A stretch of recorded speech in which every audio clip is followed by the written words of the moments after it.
बांधकाम कामगार घोटाळा प्रकरणात मोठी कारवाई. तक्रारदार उपायुक्त अमोल जाधव यांनाच परतूर पोलिसांकडून अटक.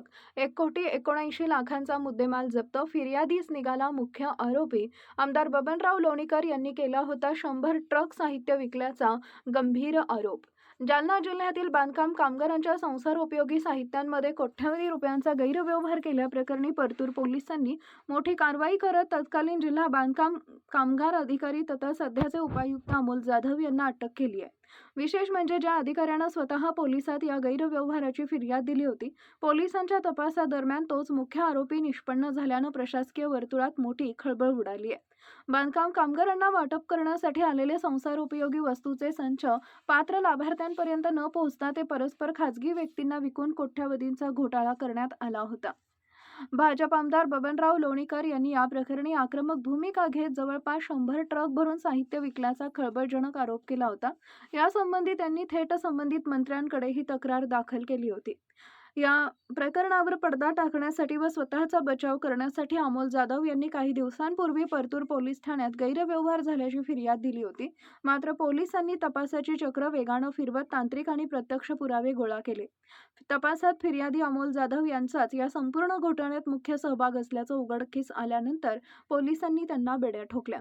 1,79,00,000चा मुद्देमाल. पोलीस कारवाई दरम्यान आतापर्यंत 1,79,00,000 रुपयांचा मुद्देमाल जप्त करण्यात आला.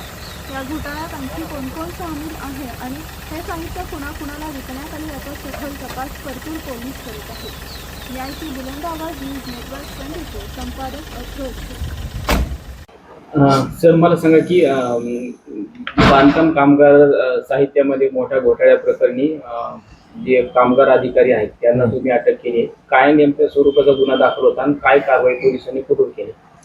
यासंबंधी पोलीस ठाणे परतूर येथे दिनांक 24/4/2026 रोजी भारतीय न्याय संहिता कलम 318(4) व 3(5) प्रमाणे गुन्हा दाखल झाला. यातील फिर्यादी सरकारी कामगार अधिकारी जालना श्री अमोल मानसिंग जाधव हे होते आणि या तपासामध्ये एकूण आतापर्यंत 7 आरोपी आणि यातील फिर्यादी सुद्धा दिनांक 8/8/2026 रोजी यांना अटक करण्यात आली आहे आणि त्यांचा PCR दिनांक 9 आजपर्यंत पावत आहेत. आणि यातील आरोपितांनी जे बांधकाम मजूर असतात त्यांना मिळणारं जे साहित्य आहे ते त्यांना वाटप न करता ते एका खाजगी वाहनामध्ये वाहतूक करताना मिळून आल्याने या संबंधाने हा गुन्हा दाखल झाला होता.